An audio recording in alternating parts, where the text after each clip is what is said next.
So we have discussed this particular table where from we know the microbes are not only bacteria, but they can be other forms also. First of all, we need to understand they can be cellular entities and they can be acellular entities. Okay, in cellular, they can be divided into bacteria, archaea. We know these two very often because they are not only a single species or single microbe, they are complete two domains of life. Then we have protists and fungi from the third domain. Okay, so first of all, we know all these are microbes and these are cellular, they are having cellular life. Mostly bacteria divide by binary fission. And in today's class, we will try to cover some of the exceptions. Okay, so some bacteria, for example, which are very large in size also can give birth to babies. Okay, so this is called viviparity. So if the bacteria is able to give birth to living offsprings, then this is completely different from binary fission, and this has been also reported in some of the bacteria. Not only this, so beside this, here is another exception. So please read this line. I have also highlighted this and encircled also Planctomycetes. So the members of this unusual phylum, Planctomycetes, these are also microbes, bacteria. They are having their genetic material surrounded by membrane. So this is also an exception. In the first class only, we have discussed the prokaryotes. And prokaryotes comprise both bacteria and archaea. Pro means before, and karyon means nucleus, means the bacteria or the prokaryotes generally do not have a nucleus or a membrane enclosed genetic material. But here is the exception. These planctomycetes are having this membrane enclosed genetic material. So they are exception to this prokaryotic group. Okay. Besides cellular microbes, there are other family also which are acellular, means they are not completely alive or living cells. They are viruses, viroids, virusoids, and this we have discussed prions. So some of the diseases also we have discussed. Prions are protein infectious particles. Generally, viruses we know because viruses are the connecting link between the living and non-living, and viruses are made up of protein coat, and this protein coat is having some genetic material which is having this information of this particular virus. Okay, these two classes, viroids and virusoids, they are new. I do not know. Obviously, if you are in BSc, you have studied them somewhere. But generally, we are confused when all the three names came together: viruses, viroids, and virusoids. Okay, so the trick is to remember all of the three terms. So viruses are normally they are having a genetic material, and this genetic material can be DNA or RNA. DNA can be single stranded, double stranded. Similarly, the RNA can also be single stranded. Okay, plus minus strands and so on. Whereas these viroids and virusoids are generally having single stranded RNA. So their genetic material is RNA generally. Now, what is the difference between viroids and virusoids? Okay, so viroids are generally regarded as the plant pathogens. So see here. So here they have also described all the three terms on the first page itself: viroids, viruses, and virusoids. So first of all, the easiest one is viruses. We know something about viruses since they are simple acellular organization with a protein coat and a nucleic acid genome. This nucleic acid can be DNA and RNA as we have discussed. lacking an independent metabolism. They cannot do metabolism by their own. Therefore, they are connecting link between living and non-living. So whenever they need to do metabolism or they want to reproduce, mean want to make new viruses, they generally infect the living host cells. So the metabolism and reproduction in these viruses is possible only within the living host cells. तो अगर ये किसी living को infect करते हैं, then viruses behave like living because they can metabolize, they can use the machinery of the host for the metabolism as well as for the reproduction to multiply. And when they are outside in the environment, they are non-living. So they are connecting links. Now, viroids are, as I told you, they are made up of single-stranded RNA only. They are not having a protein coat. So this is the major difference between viruses and viroids. And generally, they are infectious agents of the plants, whereas viruses can do infection either in plants or in animals. Okay. So, but they are special to plants group. So they are infectious agent or pathogens in plants only, and they are only made up of single-stranded RNA. Not only viroids, virusoids are also made up of single-stranded RNA. But what is the difference between viroid and virusoid? Quite easy to. So they need another virus, a friend. Okay, so they are unable to replicate without the aid means without the help of a specific viruses. So they always need some friends whenever they want to do infection. Without any associated virus, they cannot do infection. So therefore, they always co-infect. What is the meaning of co-infection? Means whenever they are associated with some other virus, then only they are able to infect the host.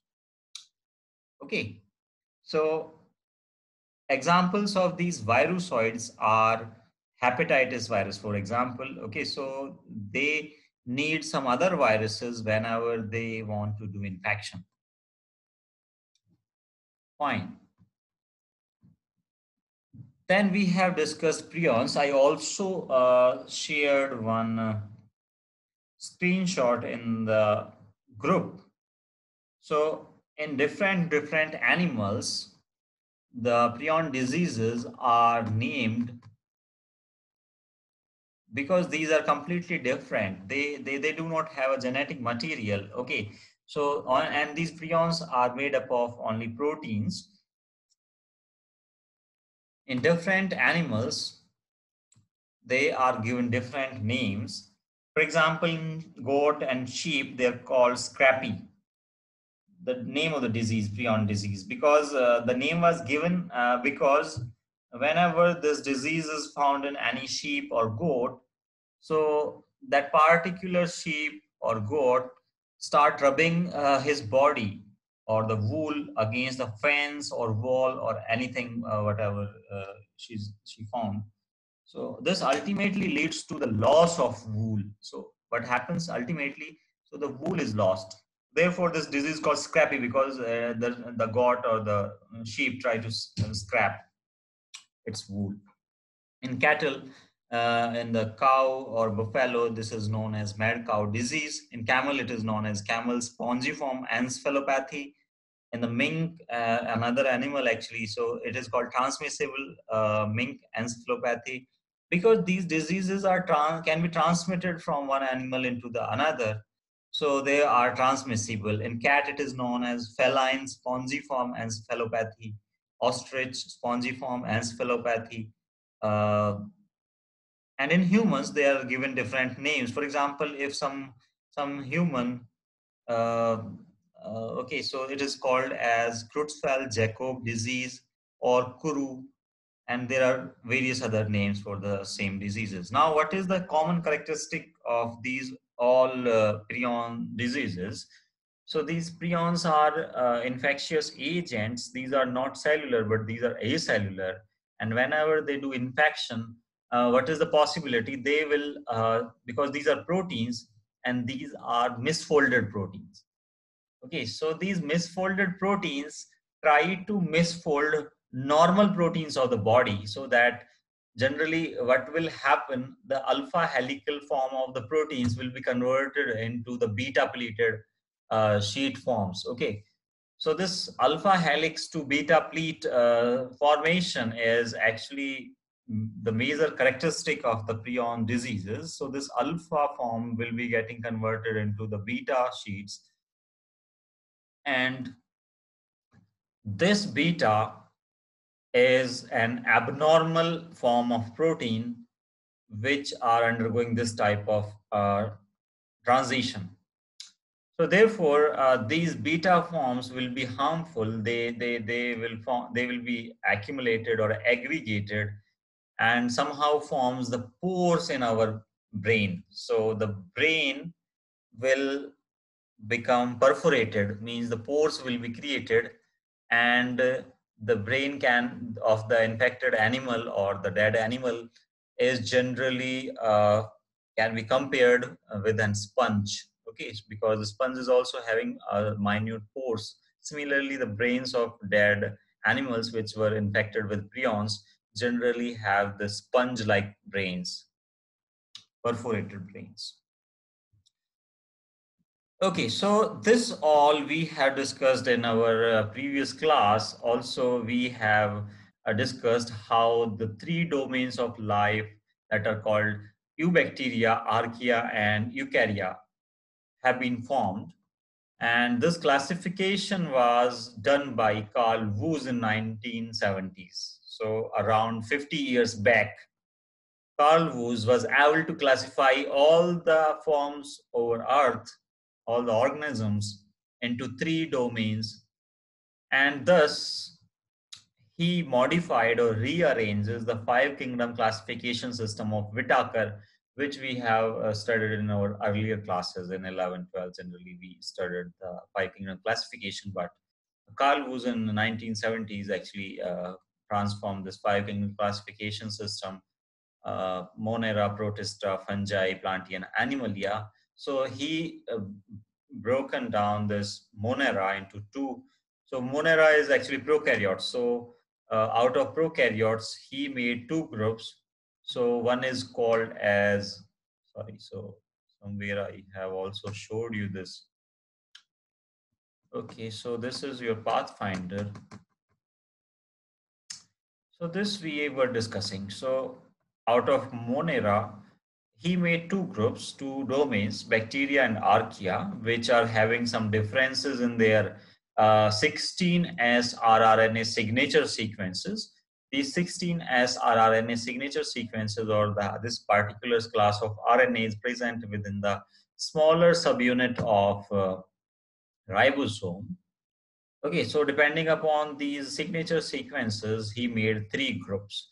Later, it was found that the bacteria, archaea, and eukarya are also having some morphological differences. As we have discussed, the bacteria is having peptidoglycan cell wall, archaea is having pseudopeptidoglycan cell wall. So there are few differences between the cell wall of bacteria and archaea. In today's class, we will learn what is the basic points of cross-linking in the peptidoglycan, how this peptidoglycan cell wall is formed in bacteria. So one basic thing we know, that the bacterial cell wall or the peptidoglycan cell wall is made up of two subunits. One is called NAM and one is called NAG. Acha, always remember this, the NAM will come first. So, and the link case is always beta 1,4 glycosidic bond between a NAM and NAG, N-acetyl muramic acid and N-acetyl glucosamine. So today's class focus will remain how these two subunits, so this we know that they are linked via these glycosidic bonds, but these are not the points, only points from where the cross-linking is actually taking place. So there are some other points also from where the cross-linking of cell wall to make a rigid cell wall, to make a proper peptidoglycan cell wall is happening. So this we will discuss in today's class. So before coming to this particular point, okay, so first of all,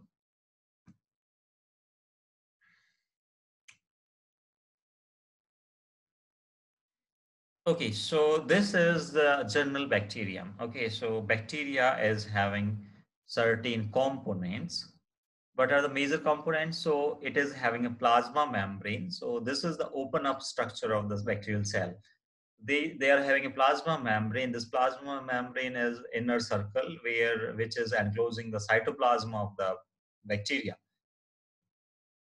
Inside plasma membrane, they are having cytoplasm. This is here, green colored substance shown here, but it is not always like this. Okay, this is only the cartoon picture of the bacteria. So they have a central nucleoid region where the DNA or the single circular chromosome, where this bacteria is having its genetic information, is called nucleoid region. Then there is a capsule. Okay, so this yellow colored capsule, it is surrounded with a capsule, and in okay, so we will discuss the cell wall actually. So cell wall is maybe thick, maybe thin, depending upon the type of bacteria. So generally, all the bacteria can be divided into two groups. One is gram-positive bacteria, one is gram-negative bacteria. So depending upon type of bacteria, this particular cell wall can be thick or can be thin. So you can trace it from here also. So this is gram-positive bacterial cell wall. So you can see this structure from here. So this cell wall is quite thick, and generally its thickness is about from the bacterial species, always depend upon the bacteria. So 20 to 80 nanometer thick. So this can vary from species to species, from one gram-positive bacterial species to other. Okay, 20 to 80 nanometer thick. But if you look here, so the cell wall is very thin structure in gram-negative bacteria, and here actually it is only 2 to 7 nanometer thick. So this is the major difference. On the basis of cell wall, you can differentiate the gram-positive and gram-negative, where in the gram-positive it is generally thick, it is thin in gram-negative. So first of all, this will be our major point where we will discuss how the cell wall is made up of and how these cross links means proper cross links are formed. Okay. Beside this, there are certain other things. For example, in gram-positive, there is another substance that is called teichoic acid and lipoteichoic acid. If this teichoic acid polymer is directly linked to the plasma membrane lipids, okay, so this is lipoteichoic acid. Peptidoglycan is also known as murin, as I told you earlier also. And this is the plasma membrane or cell membrane, okay, phospholipid bilayer. Now, what is the major second difference between a gram-positive and gram-negative bacteria? So first of all, we need to, actually we know mostly, most of you have performed this particular experiment, gram staining, where you stain the bacteria with gram stain and you are able to differentiate them as gram positive and gram negative. Okay, so we will discuss what is the basic principle and mechanism of staining that is also important. But what is the difference between another difference beside the cell wall is this periplasmic space and this outer membrane. So you can see the gram negative is actually having two membranes. One is outer membrane, one is inner membrane or this cell plasma membrane. But between the cell wall and between the inner plasma membrane, it is having a space, some space. This space is also outside also means between the outer membrane and cell wall. But this space is actually called periplasmic space, where most of the enzymes, so it is also written here, it contains enzymes for transport, degradation, and synthesis in this particular region, that is periplasmic space. Okay. If you face any problem or you have some question, you can ask me or you can write in the chat box. So I will answer at the end of the class. Okay.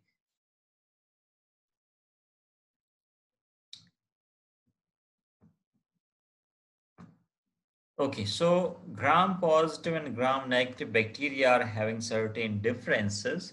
And the one major difference is in the cell wall, as the cell wall is thick in gram positive and thin in gram negative bacteria. Sorry. But if we go into the details, if we want to know about the molecular differences, there are certain other differences also. So look here, sorry, here. So what are these certain differences, molecular differences? So the difference is generally the gram positive bacteria is having this pentaglycine bridge. This is peptide interbridge actually made up of 5 glycine residues. What is glycine? Glycine is amino acid.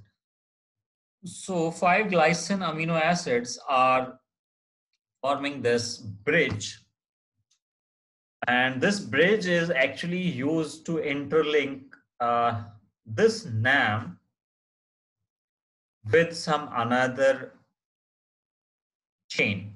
So there are chains of, suppose there is a chain here, so I can simply making circles.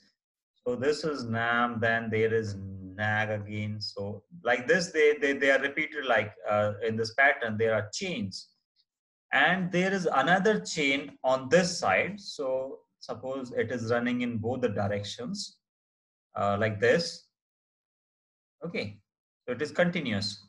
But always remember this unit is not a single circle. Always a dimer will come, and this dimer is made up of a subunit that is called NAM, and another is called NAG9. So N-acetyl muramic acid and N-acetyl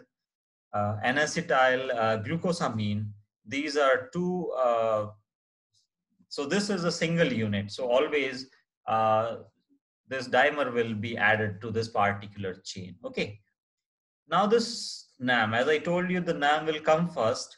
So in this unit, because the unit is added like this only in NAM and NAM, and there is a beta 1,4 glycosidic bond between these two units. So this particular bond is called beta 1,4 glycosidic bond.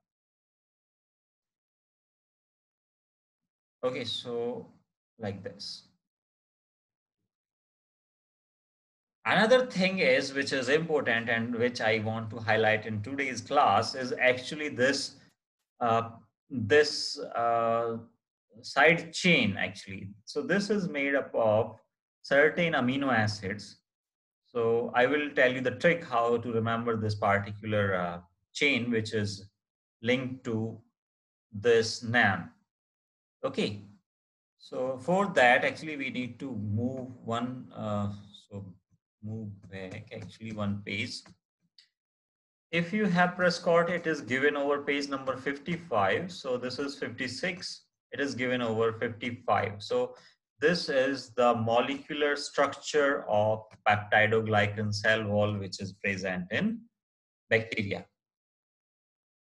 And we know the peptidoglycan is present in both gram positive as well as gram negative bacteria. Only the difference is this interlinking and the thickness. So in gram positive bacteria, the cell wall is thick and it is having this pentaglycine bridge, peptide interbridge, to connect these two chains. Whereas in gram negative, this is actually gram negative. So they are having simple interlinking between this alanine and this diaminopyamilic acid, DAP. So first of all, I will tell you what is the meaning of these amino acids and how they are added. Okay, so first of all, see here. So this is the simplest representation of the cell wall of bacteria. So this is peptidoglycan. First of all, because we know this is N-acetyl muramic acid, so N-acetyl. So first of all, it is having an NH to which an acetyl group is attached. So COCH3. This is an acetyl and this is muramic acid. So this is a sugar. So the peptidoglycan cell wall is made of sugars. Therefore, they are having these glycosidic linkages in between these sugars. Simply, as we write the structure of glucose, you can also write the structure of these sugars. So they are having OHH, here they are having an acetyl group, here they are having HOH here, HOH, CH2OH, and this is H. Now this is, since we count from here, this is the oxygen in the ring. So first, second, third, this third carbon, which is having an OH group here. So this OH is actually making a bond with lactic acid. So this D-lactic acid, so do not be confused. So this D-lactic acid is actually linked here. So this is OH here. So I write this bond like this. So this is OH. So when this D-lactic acid and OH will undergoing some condensation reaction, they will showing some loss of water and this will be connected. So the D-lactic acid will come first and then, so this peptidoglycan cell wall biosynthesis at the time of the cell wall synthesis, actually this is happening, everything will be attached. So first of all, lactic acid will come and will bind to the OH of this third carbon over this N-acetyl muramic acid. Then this lactic acid, which is having CH3, CH, here it is having some OH, which is lost in the condensation reaction. Okay, hope you are able to understand this because if it is having an OH here, okay, so let me write this if you are not able to understand. So suppose it is having an OH here and it is having one OH here because it is having CHOH whenever there is a so it is like this. Suppose forget this particular bond for a minute, and this is lactic acid. This is OH, and ultimately, what will happen? This OH and H from here will be lost in the form of water, and therefore this particular bond is formed after loss of the one water molecule, and they are connected like this. Now, okay, so it is having structure. Only up to here. So I'm drawing it. So this is D-alanine up to here only. Then it is okay, so this alanine, generally the amino acids are present in their L form, but in bacterial cell wall, it is an exception that D amino acids are also found. So mostly in nature, this you know that most of the sugars are found in D form, whereas most of the amino acids are found in L form, but some D amino acids are also found in the cell wall of bacteria. Okay, this is our lactic acid. So first of all, alanine amino acid will come, and this is L-alanine. This alanine is having a structure. So this is alpha carbon. To this alpha carbon, there is NH2, there is COOH. So, okay, so I'm making some different colors. Wait a minute. So this is our L-alanine up to here. And this is having NH2 initially and COOH here. So whenever a peptide bond will form, so this is a peptide bond, CONH. Whenever this peptide bond will form, it will also form as a result of condensation reaction. So there is also a loss of one water molecule. So one water will come from here, okay, and this is H2O. Also, here also, so this is COOH in lactic acid because this is an acid, COH, and it is having an H2. So one H from here and OH from here will be lost in the form of one water molecule again. So one water molecule from here, here, here. So up to here, there are already three water molecules are removed and they are making the links like this. So this first bond, you cannot call it a peptide bond because it's CONH Okay, so you can say like it is a peptide bond, but actually the a peptide bond is generally formed between the two amino acids. So this L-alanine and D-glutamic acid. Glutamate is acidic amino acid. They make a peptide bond, the CONH. And if you look here, so what is glutamic acid? So alanine is having R group, CH3. Glutamic acid is also having this C alpha. So this is the alpha carbon. And to this alpha carbon, there is a one NH2, one COH. This is alpha hydrogen. Beside this, this is its R group. So it is having CH2, CH2, COOH. So I'm writing it like this. CH2, CH2, and one COOH here. Okay, so this is something like this. So this is our R group of glutamic acid. Now see here, this CH2 is here, CH2 is here. Out of the COH, the CO will remain and this OH will be lost when this NH from the mesodiaminopyruvic acid will make a peptide bond. So what will happen? This is CH2, this is CH2, this is C double bond O. So I can also write this, but so this is CS2, this is visible. It is not very much visible actually. So I need to write it CH2, CH2, and this is C double bond O. So up to here it is clear. Okay. Then there is a bond, another peptide bond, and this is NH here. So there is another acid. So this is a modified acid, amino acid actually. This is called mesodiaminopyruvic acid. I will also show you the structure of this. So first of all, if this is clear, so one lactic acid will come and bind to the third prime of this particular sugar, and then alanine will come, glutamic acid will come, mesodiaminopyruvic acid will come, and so on. They will continue to add. So let me scroll it down. So this is glutamic acid, then there is CONH, this bond will be an peptide bond again, and this is mesodiaminopyruvic acid. In this, it is having this alpha carbon. This side group here is CH2 thrice, CHNH2, COOH.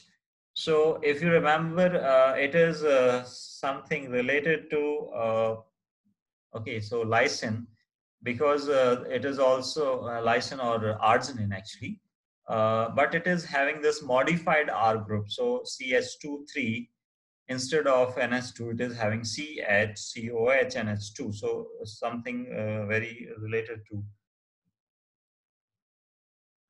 Okay, so after this, D-alanine will come and actually 2D-alanine will come and they will also make the peptide bonds. So initially also alanine was coming after lactic acid. At the last also there are two alanines are coming, but remember the first alanine is L, which is normally present in nature, whereas the last alanine will come in the form of D. So this is D-alanine, this is D-alanine. And this is normal peptide bond CONH. This is alpha carbon. It is having R group. Alanine is having CS3, so it is shown here. It is also having CS3. So the two alanine will come at the last. Now the question is how to remember this particular structure, because you will be confused after so many amino acids are coming. So the sequence is always remembered in a simple form. So it is also written here. ICA, A-E-K-A-A. So A for alanine, E for glutamic acid, K for lysine. So actually instead of lysine, here it is written like mesodiaminopyruvic acid. But it depends from bacteria to bacteria. In some bacteria, it will be lysine here or diaminopyruvic acid. Okay, so this will vary. Then there are two alanine, so they are deformed. So you also need to remember this trick. So you can also write it here. So A, E, K, or you can write mesodiaminopymalic acid, MDP, and there are two alanine at the last. So you need to write it in the form of bracket actually. So like this, and there are two alanine. So remember, either lysine will come or the mesodiaminopymalic acid will come. First of all, if this is clear, then okay, so for simplicity, we only remember this ICA. So alanine will come, then glutamic acid, glutamate will come, lysine will come, and 2-alanine will come. What is the trick to remember what is the form? So generally the question is asked whether they are L form or D form. So generally in the cell wall, they are found in this form only. So first of all, L will come. So LDL, okay, and DD. So this is the sequence. In this particular sequence they will come. So first will be L form, which is normally found in the nature, whereas these are exceptions. Okay, so they will come in the D form, this glutamate and these two alanine residues. I also make a cut here. What is the meaning of this particular cut over this last alanine? So, okay, so I will tell you. So it is also written here that when cross-linking will happen at this site, a bond may be formed to link this peptide to another chain. So this is one chain. So you can see this is one chain. This chain will move in both the directions, but always remember the both subunit will come together. This is added like this only. NAM and NAG subunits will come together. So if this is added here, so here also the two subunits will come together. Here also it can, so in both the direction it can grow.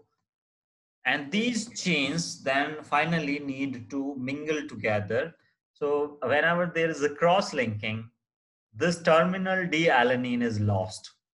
So actually, whenever there is a, okay, so simple, you can see from here, this is a chain. This is a single chain. So in a single chain, you can see there is the repeating unit is a disaccharide. The repeating unit is a disaccharide. Disaccharide means the two sugar units. One is NAM, one is NAG. They're always repeated. So if you see, they're always repeated. So this is a chain.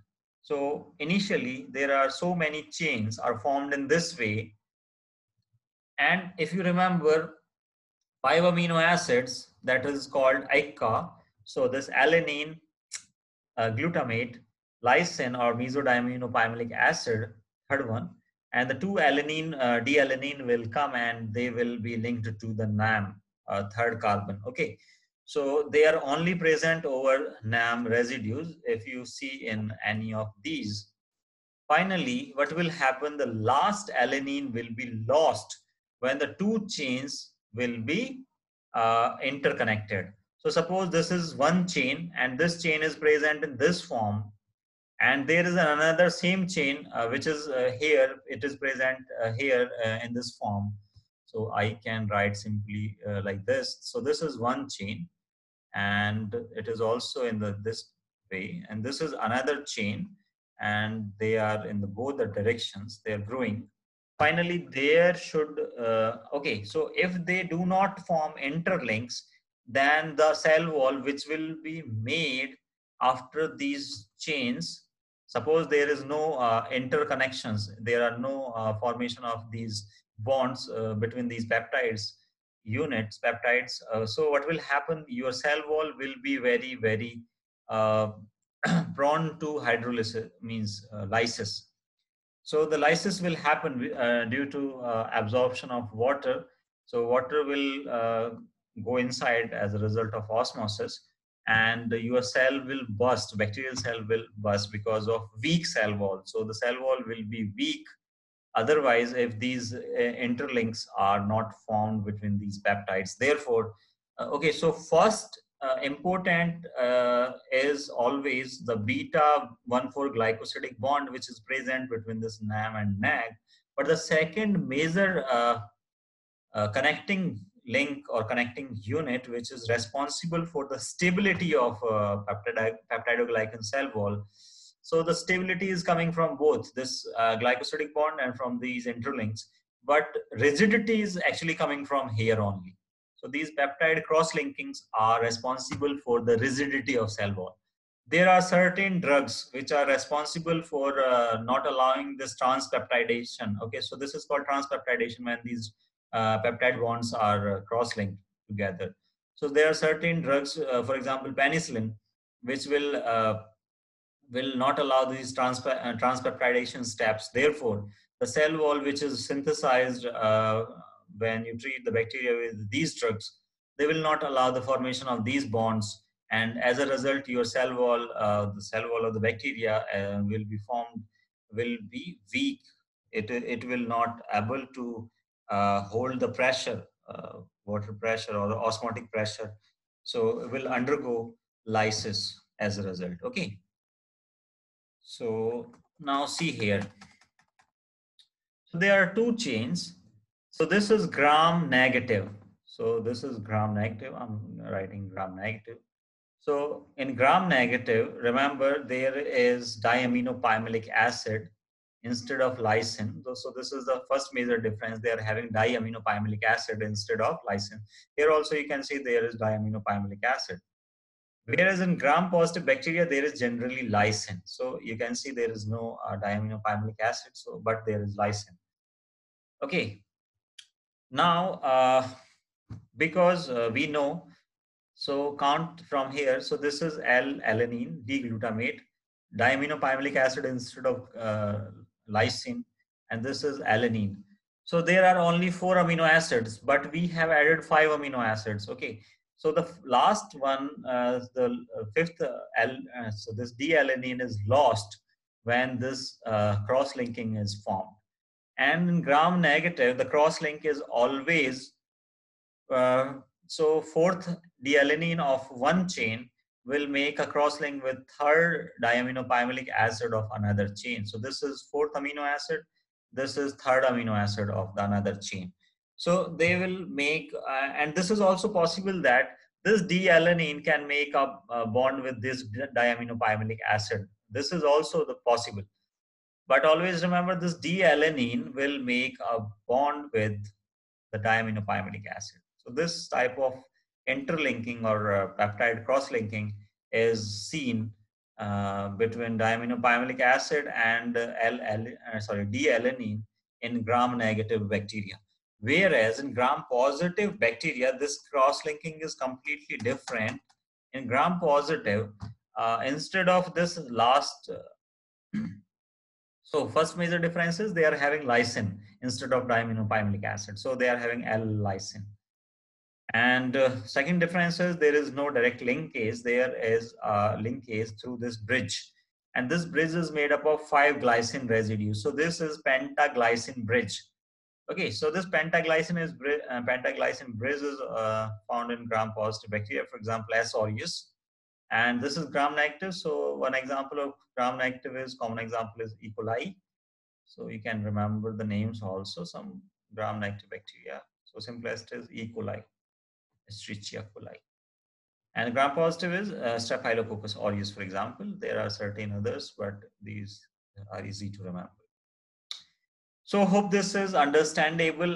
You are able to understand that this last D-alanine is lost and the fourth D-alanine is making a bond with third amino acid, which is either lysine or diaminopyruvic acid, depending upon whether it is gram-negative or gram-positive.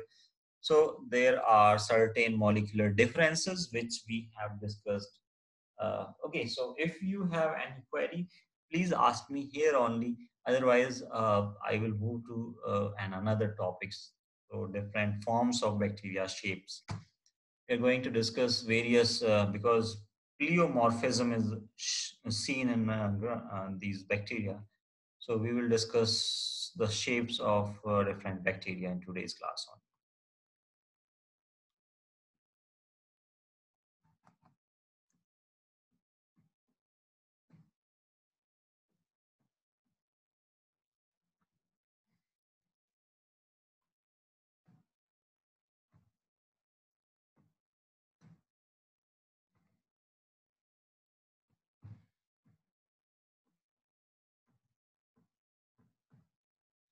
She's having no queries. She's able to understand. Good. Okay, Priyanshi, my question to you, since you are okay, so now you are in third year. Okay, so almost 1 year when I teach you. In the second year, or have you studied these cross links in your class? I think someone has taught you this particular microbiology somewhere. Okay, so who teach this in first year only? Okay,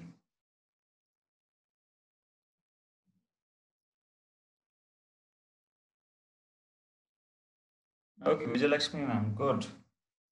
So these are important. Actually, have seen many students which actually do not know how these cross links or how the peptidoglycan cell wall is making these links. So and there are other students also. So Nitu, are you able to understand this since you are from different college? I do not know whether you read this earlier or not. Likita,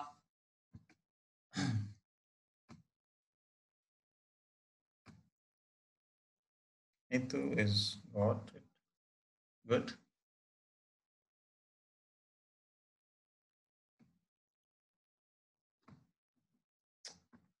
So fine. So there are different shapes which are possible for the bacteria. Members of domain bacteria are microscopic, relatively simple prokaryotic organisms whose cells lack a nucleus. This is a common rule. Mostly these prokaryotes do not have a defined nucleus. Bacteria are usually single-celled organisms, and the single cell is able to maintain its okay itself in the environment. Most have cell walls. This is made up of peptidoglycan. The structure of peptidoglycan also we have discussed. Although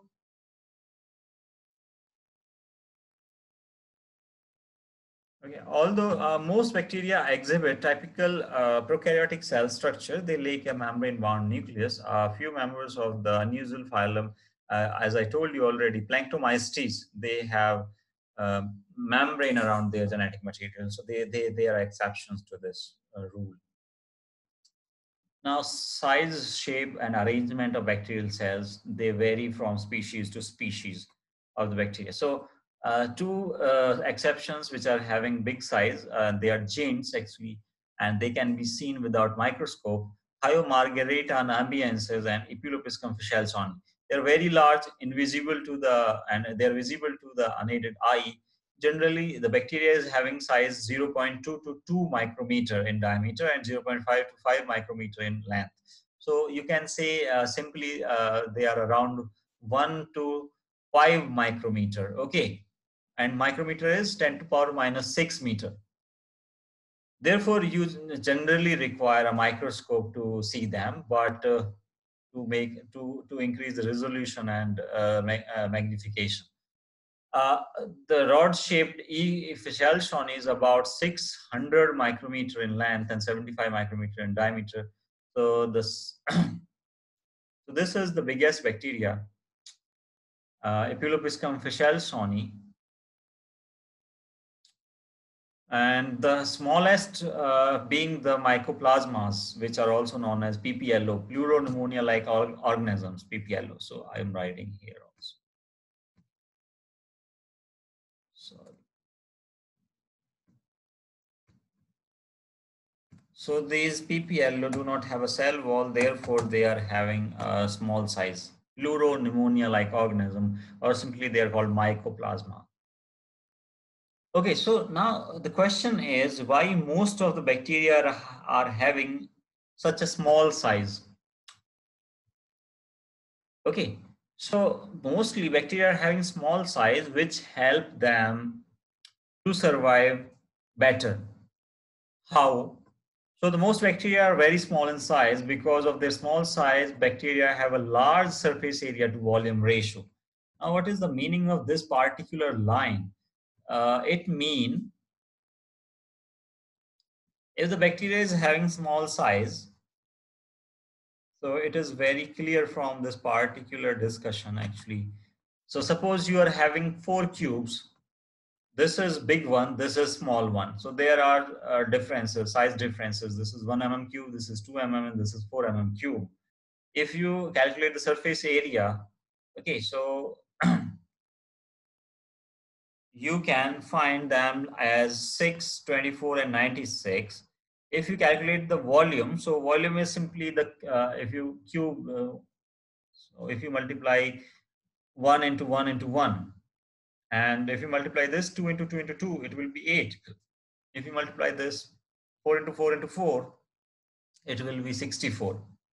Okay. Now, what is the surface area to volume ratio? So, you need to divide the surface area with the volume. So, simply if you divide 6 by 1, it will be 6. If you divide 24 by 8, this will be uh, 3 by 1. So, okay, this will be 3. And if you further divide this 96 by 64, it will be 1.5. So, you can see this is having the lowest surface area to volume ratio, 1.5 only. This is having 3 and this is having 6. Since it is the smallest, so therefore it is having the largest surface area to volume ratio. So this simple representation is showing that the microorganism, if it is very, very small, it is having more surface area to volume ratio. And if it is having large surface area to volume ratio, it means that there is no internal part of the bacterial cell that is very far from the surface. And therefore, it can easily and quickly get the nutrients. Because the bacteria are generally found as in single cell. Okay, so they do not have tissues and other higher rank orders of the cells, for example, organs and organ system as found in animals. Therefore, each cell is able to get nutrient, and therefore, because it is able to get the nutrient, more nutrient, it will divide fast. So it will have life cycle will be less, means it will divide fast and fast. So nutrients can easily and quickly can be reached to all parts of the cell. It also allows us rapid uptake and intercellular distribution of the nutrients. Not only it is able to uptake, also it is able to distribute all the nutrients which is required for the growth of the cell to all intracellular portions. Okay, and the second thing is excretion of waste. So this is also important. As this waste start accumulating inside the bacterial cell, the bacterial cell will die. Therefore, it is required that the waste, metabolic waste, should be excreted out of the body. So if it is having large surface area to volume ratio, it is efficiently able to remove all the metabolic waste out of the bacterial cell. At the low surface area to volume ratio, the diffusion of nutrients and the waste product across the cell membrane limit the rate at which microbial metabolism occur. So therefore, it will make the cell less evolutionary fit. It is talking in the terms of if it is having less surface area to volume ratio, but suppose it is having large surface area to volume ratio, as it is shown here in the case of small cell, it will be more evolutionarily fit. So the cell will survive better in that particular environment. It will have, if it will have the large surface area to volume ratio. So the ratio of the surface area to volume ratio will allow the cell better survive, because it will be evolutionarily more adaptable. It will be able to take the nutrients easily and quickly and able to distribute them, and also able to excrete the waste out of the bacterial cell. Therefore, it will survive better. So, so.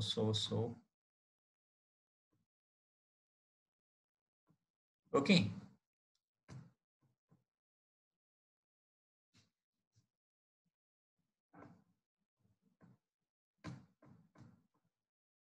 So therefore, there are different forms of the bacteria. Okay, so for this, actually, I'm having a different PDF.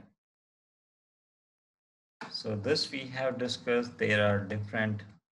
So I will discuss that also. No worries. But okay, so depending upon shape of bacteria, the bacteria can be divided into four basic. So the four basic shapes which are found in bacteria are, if they are surrounding shapes, they are coccus. If they are having some rod-like shapes, they are called bacillus. If they are having some comma-like shape, they are vibrio. And if they are having some helical shape, so they are spirillum or spirochete. Actually, what is the difference between a spirillum and spirochete? Actually, these are more flexible and quite long also. So they are more flexible. Okay. So it is also written in your Pathfinder also if you look into the. So see here.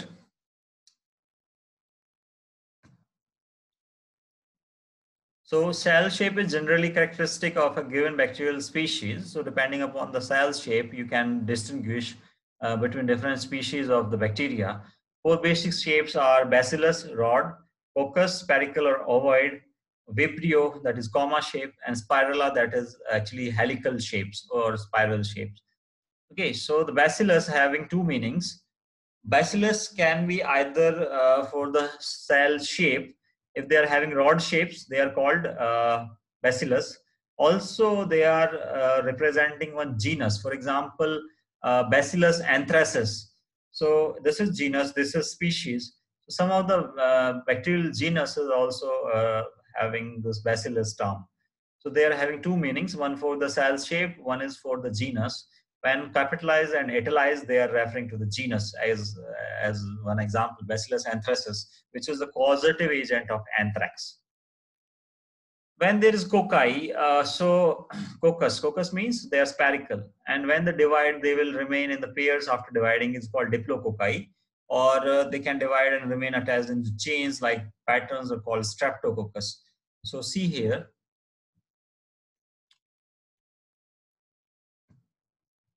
So see here.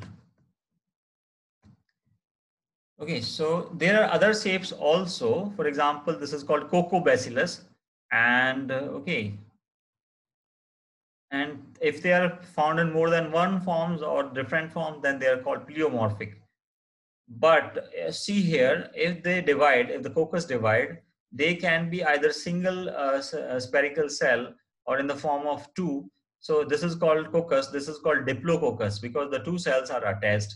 If they make a chain-like structure, three or more bacteria will attach together and they will divide by binary fission continuously. Then they can make streptococcus. So you can see from here they are streptococcus. Okay, the chain of coccus bacteria is called streptococcus. Staphylococcus, if the bacteria start dividing in multiple planes, so this is 1D, this is 2D, 2D is called tetrad. So this 2D means they will divide into two direction, either like this or this. So this is called tetrad when the four cells are together. If there are eight cells, this is 3D. Okay, so 1D, 2D. So in this they are dividing like this only. Here 2D, here it is 3D. Then they are called sarcinae. Sarcinae means there are eight cells which are arranged in the form of a cube. Sarcinae are also important.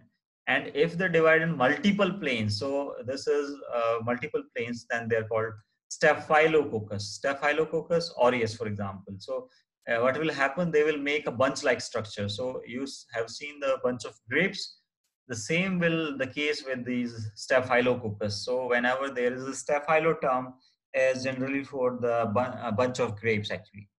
So if the bacteria will divide in multiple planes, then this is called staphylococcus. Both are important, strepto for chain, staphylo for bunch. So this you need to remember.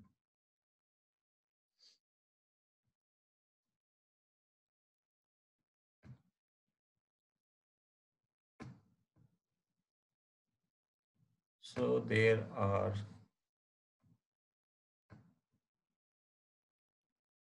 okay. So first of all, we will finish this from the Pathfinder only so that you can cover this topic. Staphylococcus we have discussed. So some cocci divided in two planes remain in groups of four. They're called tetrads. Some divide in three planes remain attached in cube-like fashion. They are called sarcinae. And some divide in multiple planes and form a grape-like structures or clusters. Then they're called staphylococcus. Fine. Most bacillus appear in a single rod, but if the two bacillus will make diplobacilli if they are form pairs after division. Okay, similarly, streptobacilli occur in chains and so on. They can make the same arrangements of the cells. But, okay, so I will tell you one major thing here, what you need to remember. So see here, if they are, so this is one bacillus, but this bacilli, if this is head to tail like fashion of arrangement, so then they make a chain. And this chain is called, similarly, streptobacillus. Here it is called streptococci because they are coccus bacteria. Here it is bacillus, so streptobacillus. Okay, if you're not able to understand, I'm having other. So actually, this I have told you. Okay, so Staphylococcus, Streptococcus, Sarcinae, this you know now. Then there is Bacillus, Coccobacillus, if it is something between cocci and Bacillus. And this is Bacillus when it is a rod-like structure. Suppose there are two Bacillus arranged from head to tail, then this is called Diplobacillus. And Streptobacillus when there is a chain in the same fashion. Now suppose they are arranged in this fashion, they are not head to tail, but they are lateral arrangement, then this type of arrangement is called as palisades. Okay, this is not given in your pathfinder, so you need to remember this shape also. This arrangement can also happen in case of bacteria. Okay, so some names are given here. So chains of bacilli are generally found in Bacillus anthracis, Diplococcus, Streptococcus pneumoniae, as you have seen and read some genetic experiments. So Streptococcus pneumonia was used. Streptococcus pyogenes, Staphylococcus aureus, Sarcinae ventriculi, okay, Salmonella typhi, single bacillus. Spore-forming bacillus, Clostridium botulinum. So some bacillus can make the spores and under unfavorable conditions survive. Vibrio cholerae, Helicobacter pylori and Spirilla, and Spirilla and Spirochete is Treponema pallidum. So they are having some quite more flexibility as can be read from here. So this all we had discussed. Spirilla have a helical shape and fairly rigid body. Another group of spirals are helical and flexible. If they're more flexible, they're called spirochetes.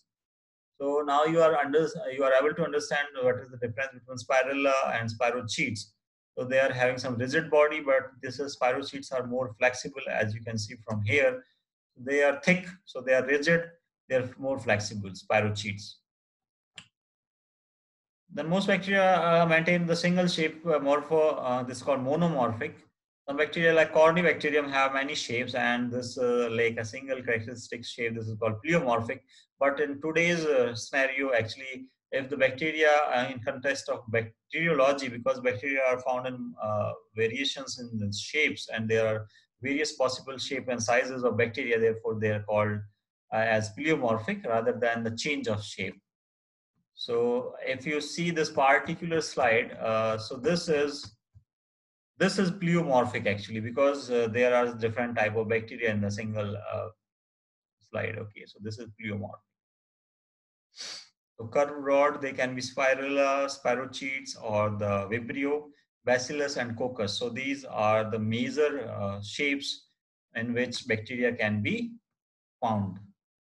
One more shape which is not discussed in the Pathfinder is Neisseria gonorrhea. Okay, so this Neisseria is having some coffee bean shape, which is found in pears actually. Okay, so